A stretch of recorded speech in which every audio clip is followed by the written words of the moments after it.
support this bill. Thank you, sir. Thank you. माननीय श्री मुजिबुल्लाह खान। धन्यवाद अध्यक्ष महोदय। आज मेरे नेता नवीन पटनायक तथा बीजू जनता दल की तरफ से मैं इस शांति बिल पर बोलने के लिए खड़ा हुआ हूं।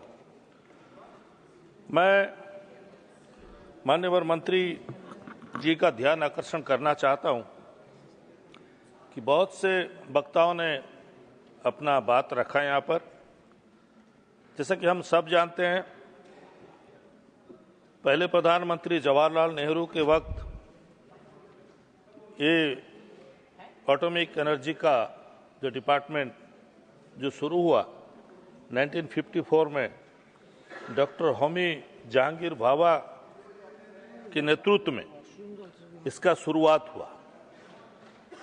ये एटॉमिक एनर्जी शांति के लिए हमारा देश बनाना चाहता था और बनाना चाहता भी है भविष्य के लिए।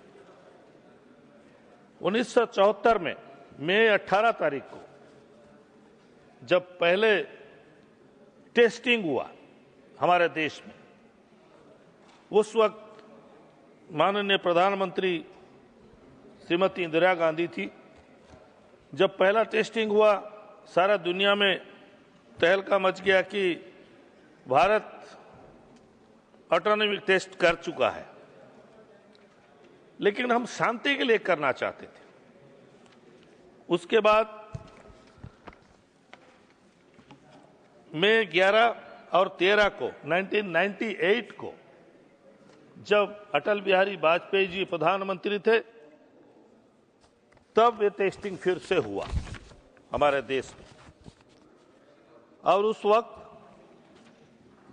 उसको लीड कर रहे थे, मेन कोऑर्डिनेटर थे doctor APJ Abdul Kalam. Doctor APJ Abdul Kalam जो हमारे पूर्व राष्ट्रपति भी हैं। अध्यक्ष महोदय, doctor R Chidambaram, doctor Anil Kakodkar, ये भी उनके साथ थे, वो कोऑपरेट किए थे, तब जाके ये टेस्ट हो चुका था। डॉक्टर अब्दुल कलाम के बारे में एक चीज कहना चाहता हूं, उनको मिसाइल मैन भी कहा जाता है। जब वो मिसाइल टेस्टिंग के लिए उड़ीसा में एक रेंज प्रतिष्ठा करने के लिए तत्कालीन मुख्यमंत्री बीजू बाबू से मिले 90s में, और उन्होंने चाहा कि उनको आइलैंड जरूरत है जहां पर वो टेस्टिंग करेंगे। तो बीजू बाबू तब उन्हें कहा था कि अगर यहां से आप चाइना तक अगर पेनिट्रेट कर सकते हो, मार सकते हो, तो मैं आपको जगह दूंगा, मिसाइल ऐसा मिसाइल बनाओ। तो अब्दुल कलाम जी ने उनको वादा किया था कि मैं जरूर ये काम करूंगा, और उन्होंने करके दिखाया। अध्यक्ष महोदय, ये जो बिल आ रहा है, ये प्राइवेट कंपनियों को फायदा देगा, लेकिन अगर प्राइवेट कंपनी एंटर करेंगे, प्राइवेट प्लेयर्स अगर एंटर करेंगे, तो सुरक्षा के बारे में बहुत हमको सचेतन होना पड़ेगा। मैं सरकार से मांग करूंगा कि सुरक्षा कैसा किया जाएगा, सुरक्षा को खास करके मुआवजा कैसा दिया जाएगा। अगर कोई घटना घट गया, अगर कोई प्रॉब्लम आ गया, तो उसका कैसा किया जाएगा। अध्यक्ष महोदय, यह है सबसे बड़ा बात, क्योंकि परमाणु ऊर्जा बहुत खतरनाक होता है, खास करके पर्यावरण, लोगों का जान भी प्रभावित हो सकता है। अध्यक्ष महोदय, ये बिजली बनाने का एक माध्यम भी है हमारा। जब दुर्घटना होता है तो उसका जिम्मेदारी कौन लेगा। अध्यक्ष महोदय, क्या कि आप जानते हैं, जब भारतवर्ष में दुर्घटना हुआ था 1984 में 3 दिसंबर को, यूनियन कार्बाइड से गैस लीक हुआ था, 16,000 से ज्यादा लोगों की जान गई थी। अध्यक्ष महोदय, और बहुत से लोग अपंग हो गए थे, कई सालों तक बच्चे भी अपंग पैदा हुए। इसका मतलब ये बहुत खतरनाक भी है, जितना अच्छा है उतना खतरनाक भी है।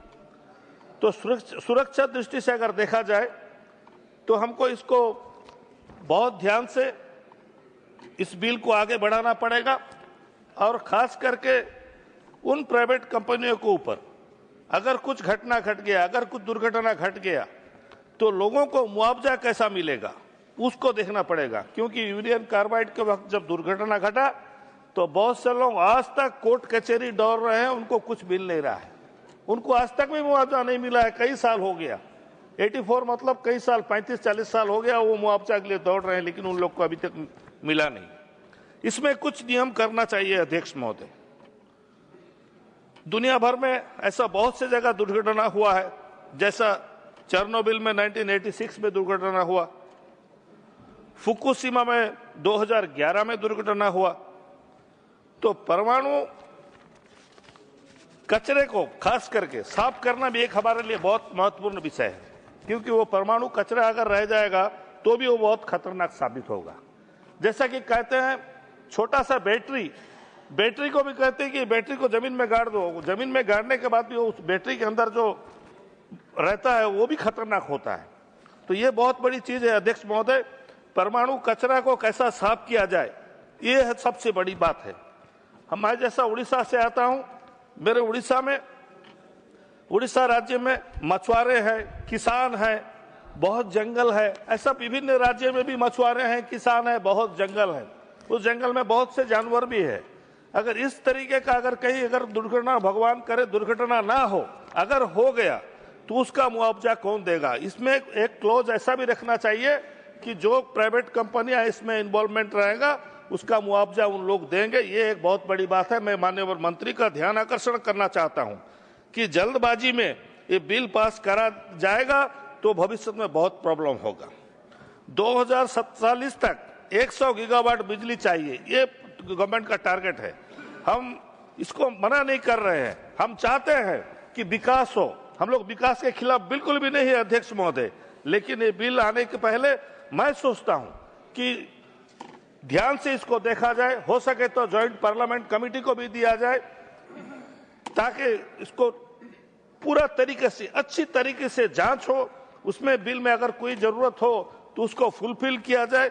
अगर जल्दी में हम पास कर देंगे तो लोगों का जान और माल का तो खतरा है, जानवरों का भी जान और माल का खतरा, उनका भी जिंदगी दांव पे लग जाता है। इसीलिए मैं सरकार से अनुरोध करूंगा, माननीय मंत्री से, यहाँ पर बैठे हैं माननीय मंत्री से अनुरोध करूंगा कि आप लोग इसको ध्यान से सोचिए, ध्यान से चिंता कीजिए और इस बिल को कैसा ज्वाइंट पार्लियामेंट्री कमेटी में जाए और डिस्कशन हो, और जो भी वहां पर खामियां अगर होगी तो इस खामियां को कैसा पूरा किया जाए, ये आप लोगों का दायित्व है, सरकार का दायित्व है। मैं फिर से गुजारिश करूंगा कि इस बिल को फिर से देखा जाए और ज्वाइंट पार्लियामेंट्री कमेटी को भेजने का कोशिश किया जाए। बहुत बहुत धन्यवाद, नमस्कार।